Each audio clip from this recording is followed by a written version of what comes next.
Bom dia! Lindo, maravilhoso e abençoado dia na presença de Deus.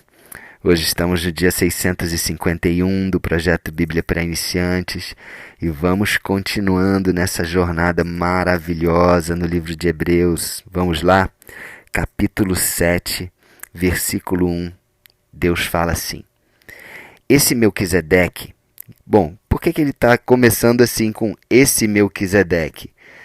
Ele está falando, ele está explicando aquilo que ele falou no último versículo do capítulo 6. Vamos reler aqui o último capítulo, né? O último versículo do capítulo 6 diz assim: Foi lá, esse lá está representando o Santo dos Santos, o lugar santíssimo celestial, para o nosso bem Jesus entrou antes de nós, né? Jesus foi para lá, para nos preparar, né? Um lugar, uma morada, um lugar para que nós possamos celebrar o casamento da noiva, que é a igreja com Jesus, tá? Antes de nós. E ele se tornou para sempre o grande sacerdote na ordem do sacerdócio de Melquisedeque. Então, ele cita Melquisedeque aqui no final, é a última palavra, inclusive, do capítulo 6, e aí ele vem explicando quem é esse Melquisedeque, que Jesus foi feito sacerdote para sempre, na ordem de Melquisedeque. Então aí ele explica aqui, versículo 1. Esse Melquisedeque era rei da cidade de Salém e sacerdote do Deus Altíssimo. Olha que interessante, Melquisedeque era rei e era sacerdote. Rei e sacerdote. Porque é importante a gente entender isso. É um ponto-chave para o nosso entendimento. Porque nós sabemos que Saul, quando foi ungido o primeiro rei de Israel, né, o primeiro rei do povo judeu, do povo hebreu, do povo israelita, quando Saul foi ungido por Samuel, ele não poderia fazer nada que fosse uma atribuição, um papel do sacerdote. O rei fazia as coisas do rei e o sacerdote fazia as coisas do sacerdote. Inclusive, todo sacerdote deveria vir da tribo de Levi, da descendência de Levi, um dos 12 filhos de Jacó, um dos 12 filhos de Jacó, que foi mudado o nome dele para Israel. Então, o sacerdote ele tinha que ser da linha de Levi e ele tinha que cuidar das coisas de Deus. Ele fazia os sacrifícios. Lembra que lá no livro, se não me engano, de 1 Reis, quando Samuel unge Saul como rei, e teve um episódio lá que Saul precisava de Samuel para fazer um sacrifício, para pedir a Deus orientação sobre o que ele ia fazer, se ele ia guerrear, não ia guerrear, né? Então o sacerdote, toda vez que o rei ia para uma guerra ou ia tomar uma decisão importante, ele consultava o sacerdote, que consultava a Deus. E o sacerdote era esse intermediário entre o rei e Deus. Falava, a vontade de Deus é essa. Então pratica, obedece à vontade de Deus. E o rei tinha que obedecer à vontade de Deus passada pelo sacerdote. Então, nesse momento, Samuel demorando a chegar, o próprio Saul, não, está demorando demais, eu vou fazer aqui o sacrifício. Aí sacrificou lá, matou um cordeiro, para ter esse acesso a Deus, né? E aí consultou e etc. Quando, logo em seguida, Samuel chega e fala, como que você pode fazer isso? E vem aquela famosa frase, né? Que Deus, o que importa para Deus não é sacrifício. Deus não se alegra com o sacrifício, e sim com a obediência. E ali Saul desobedeceu, porque ele fez coisa que não era para o rei fazer, e era para o sacerdote. Então, eu estou trazendo aqui a importância dessa diferença entre rei e sacerdote. Só que, por mais que tivesse essa diferença, né, e lembrando que o autor de Hebreus Deus está falando aqui para os hebreus, para pessoas justamente judeus, pessoas que vieram dessa cultura, desse dogma, dessa tradição. E ele está falando, olha, Melquisedeque, ele era rei e sacerdote. E Jesus, ele veio, né, para ser o sacerdote eterno na ordem de Melquisedeque, ou seja, rei e sacerdote. Então Jesus é rei e Jesus também é sacerdote. Tá? Olha que forte isso. A gente podia ficar até por aqui, né? E olha que profundo. Melquisedeque era rei e era sacerdote. Rei da cidade de Salém. Sabe o que significa Salém? Salém é Jerusalém. É o nome de Jerusalém antes de Jerusalém ter o nome de Jerusalém, o nome dessa cidade era Salém, que se tornou Jerusalém. E também Salém tem outro significado que eu vou chegar aqui no próximo versículo. No versículo 2 vai falar sobre isso. E sacerdote do Deus Altíssimo, diretamente de Deus. Não era da tribo de Levi, mas ele era sacerdote. Até porque Levi não havia nascido ainda, né? Levi foi tataraneto de Abraão.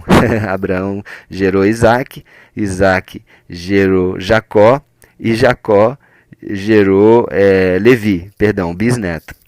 Então, quando Abraão estava voltando da batalha em que matou os reis, então Abraão teve, né, toda aquela situação onde ele enfrentou, guerreou, batalhou, e com essas batalhas ele se apropriou, né, do espólio, né, ficou com as coisas do exército do lugar, né, do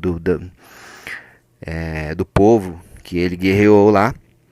E ele estava enriquecendo muito, ele ficou muito rico mesmo, financeiramente falando, muito rico.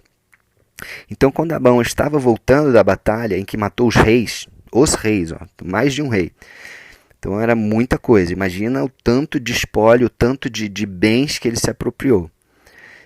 Melquisedeque foi ao encontro de Abraão e o abençoou. Abençoou Abraão. E depois de Melquisedeque ter abençoado Abraão, o que aconteceu aqui? Abraão lhe deu a 10ª parte de tudo o que ele havia tomado dos inimigos da batalha. Gente, é muita coisa. A 10ª parte do que Abraão tinha tomado dos inimigos era muita coisa. E Abraão ofertou na vida de Melquisedeque. Isso aqui, a gente está falando de um princípio muito poderoso, tá? Que é o princípio do dízimo, tá certo? O princípio do dízimo é isso: você dá 10% de tudo aquilo que Deus te abençoar, porque Deus abençoou Abraão com tudo aquilo, com todas aquelas riquezas. Tudo aquilo que você recebe, tudo aquilo que Deus te abençoa, é importante que você oferte isso, que você dê isso, tá? Isso é um princípio poderosíssimo. Muitos cristãos usam, tá? E vivem esse princípio de uma forma tremenda, tá? Eu vivo isso, minha esposa vive isso, conheço muitas pessoas que vivem isso e é poderosíssimo. E muitos não cristãos também. Os próprios judeus fazem isso. Os próprios judeus, é um povo que ele prospera muito nessa área financeira. Eu creio que prosperidade não é só financeira, tá, gente? Só para deixar claro aqui. Mas é um povo que é muito abençoado nessa área financeira, tá? Porque eles têm esse princípio, eles praticam isso, tá bom? Não só a 10ª parte, eles fazem outros tipos de ofertas também, tá bom? Isso daqui é o mínimo, tá? Vamos dizer assim, é a obrigação, é o beabá. Então é importante a gente ficar aqui um pouquinho nessa parte para entender como que Abraão foi obediente também nessa questão, né? Abraão, pai da fé, a gente já falou aqui sobre Gênesis 22, quando ele leva, né, quando Deus pede Isaac, ele vai, leva lá, e ele obedece em tudo. Abraão obedeceu em tudo, por isso ele é o pai da fé, por causa da obediência. Então, obedecer pela fé. Nós obedecemos pela fé, não tem outra explicação. Então, pela fé, eu e você devemos fazer isso que Abraão fez aqui. dá a 10ª parte, tudo aquilo que Deus nos abençoa, tá bom? Esse é um princípio poderoso, tá bom? E aí ele continua aqui no versículo 2, eu acho que a gente vai ficar só esses 2 primeiros versículos hoje aqui, é muita coisa, né, gente? Olha, continuando o versículo 2 diz assim: o nome de Melquisedeque quer dizer, primeiramente, rei da justiça. Então, é o significado do nome. Melquisedeque, o que quer dizer Melquisedeque? O nome, rei da justiça. Tá? Olha que forte, rei da justiça. Quem é o rei da justiça? Hoje. Quem que tem esse título? Jesus. E olha que ele continua aqui. E porque ele era rei de Salém, Salém significa também Shalom, paz. Também quer dizer rei da paz. Então, ele é rei da justiça e rei da paz. Então, ele é um cara que ele meio que representou Jesus. Ele meio que... Qual a palavra que eu posso usar? Ele é como se fosse uma prévia do que Jesus seria, né? Então ele apareceu do nada ali, né? Para Abraão, do nada ele apareceu ali na frente de Abraão, abençoou Abraão, né? E Jesus vem realmente para nos abençoar. Ele, como rei da justiça, como rei da paz, como sacerdote do Deus Altíssimo, ele representou ali, e Abraão, ele entregou a 10ª parte, entregou o dízimo ali aos pés de Melquisedeque. Tá, vamos ficar por aqui. Olha, esse capítulo ele tem 28 versículos. A gente vai realmente investir um tempo maior nesse capítulo, porque tem muita coisa. É muito profundo tudo aquilo que Deus falou através desse capítulo 7 de Hebreus. Vamos ficar aqui. Né? Tem aprendizado, muito aprendizado para a gente tirar disso aqui. Né? Hoje a gente aprende aqui sobre essa questão da obediência de Abraão, da fidelidade nos dízimos, tá? E sobre essa questão de Jesus ser rei e sacerdote também, na ordem de Melquisedeque. Tá? Como isso mas só que o capítulo ele vai, vamos dizer, ele vai mastigar, ele vai nos... Como é que eu falo a palavra? Hoje está me fugindo algumas palavras. Ele vai...